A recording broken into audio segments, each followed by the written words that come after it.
Hi all, ఇప్పుడే మన Marvel television series అయిన ఐరన్ హార్ట్ సిరీస్ చూసా.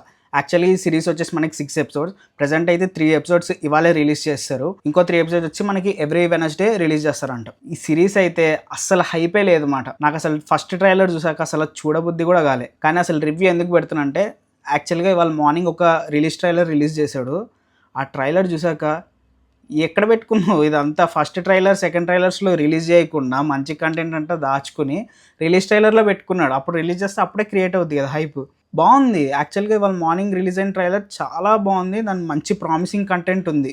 యాక్చువల్గా దాంట్లో ఒక 2 పాయింట్స్ అనేవి చూపించారన్నమాట. అంటే మరి ఐరన్ సూట్ని మ్యాజిక్తో బ్లెండ్ చేస్తారు అన్నట్టుగా ఒకటైతే చూపించాడు. అది చాలా బాగుంది. అండ్ ఇంకొకటి వచ్చి వాళ్ళు మనకి చెప్తున్నారన్నమాట, iron heart deserves your attention అని చెప్పి. పోన్లే వీళ్ళు ఇంతలాగా చెప్తున్నారు, అసలు ఏదో ఒకటి ఉంటుందిలే సిరీస్లో అని చెప్పి సిరీస్ అయితే స్టార్ట్ చేసా. ఎలా ఉందంటే, చాలా రాడ్ సిరీస్ల తర్వాత, అంటే మధ్యలో కొన్ని మంచి సిరీస్లు కూడా వచ్చాయి, కానీ ఎక్కువగా రాడ్ సిరీస్లు వచ్చాయన్నమాట. అలాంటివి చూసిన తర్వాత ఇంకా అసలు సిరీస్లు చూడాలంటేనే విరక్తి పుట్టింది. మార్వెల్వి ఒక మంచి సిరీస్ చూసానన్న ఫీలింగ్ అయితే నాకు వచ్చిందన్నమాట. బాగుంది. ప్రజెంట్ మనకి 3 ఎపిసోడ్స్ రిలీజ్ చేసిన చాలా ఎంగేజింగ్గా ఉన్నాయి. మంచి స్టోరీ లైన్ ఉంది. క్యారెక్టర్స్ కూడా బాగా డిజైన్ చేశారు.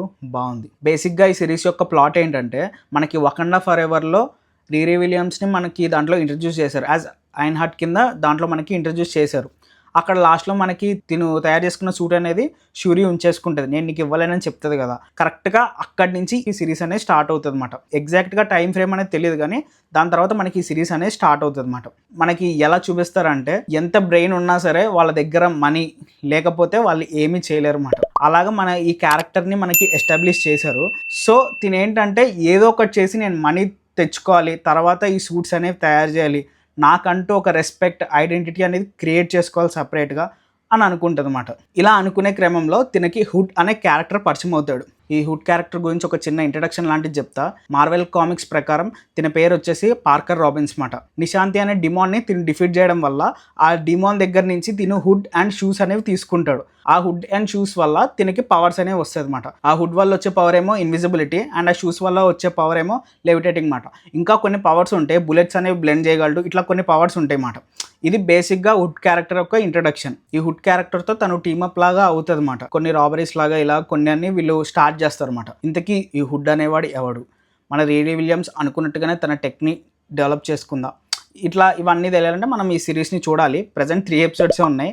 ఇంకా 3 ఎపిసోడ్స్లో ఏం చూపిస్తారో వెయిట్ చేయాలి. ఈ సిరీస్లో నాకు బాగా మేజర్గా 4 క్యారెక్టర్స్ని బాగా చూపించారు. నటాలియా మన రీరీ విలియమ్స్ యొక్క ఏఐ అసిస్టెంట్ మాట. తన క్యారెక్టర్ అనేది చాలా బాగుంది. యాక్చువల్గా తనని మనకి ట్రైలర్లోనే చూపించారు. తన ఫ్రెండ్నే తన ఒక ఏ అసిస్టెంట్ కింద క్రియేట్ చేస్తుంది. అది ఎట్లా క్రియేట్ చేస్తుంది ఏంటనేది మనం సిరీస్లోనే చూడాలి. అదొక చిన్న ట్విస్ట్ మాట.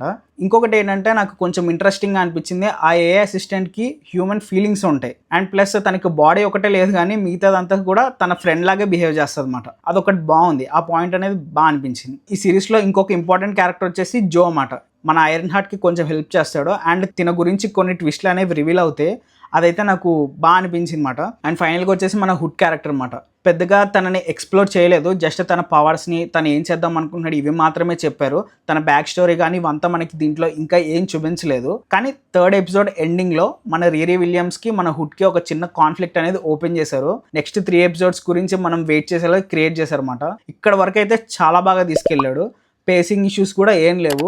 అండ్ చూడాలి నెక్స్ట్ 3 ఎపిసోడ్స్లో ఏం చూపిస్తాడో చూడాలి. యాక్చువల్గా వీడు ట్రైలర్లో చూపించినట్టు మ్యాజిక్ అండ్ టెక్ బ్లెండ్ అయితే ఇంకా చూపించలేదు. మేబీ అది మనకి ఫైనల్ షో డౌన్ అవుతుంది అనుకుంటున్నా లాస్ట్ ఎపిసోడ్లో. చూద్దాం. అసలు ఈ రివ్యూ చేయడానికి మెయిన్ రీజన్ ఏంటంటే, ఫెంటాస్టిక్ ఫోర్ మనకి నెక్స్ట్ మంత్ రిలీజ్ అవ్వబోతుంది కదా, అందుకనే ఈ సిరీస్ అనేది ఇప్పుడు రిలీజ్ చేశారేమో అని అనుకుంటున్నా. మేబీ ఏదైనా లింక్ ఉండొచ్చేమో, ఎందుకంటే కరెక్ట్గా అదే టైమింగ్కి ఈ సిరీస్ అనేది మనకి ఎండ్ అవుతుంది అనమాట. అది రిలీజ్ అయ్యేది, ఇది ఎండ్ అయ్యేది ఒకేసారి వస్తున్నాయి దగ్గరగా. ఇంకా మిగతా 3 ఎపిసోడ్స్ కూడా రిలీజ్ అయిపోయాక అవి కూడా చూసేసి ఓవరాల్గా సిరీస్ ఎలా ఉందనేది ఇంకో రివ్యూ ప్లాన్ చేద్దాం.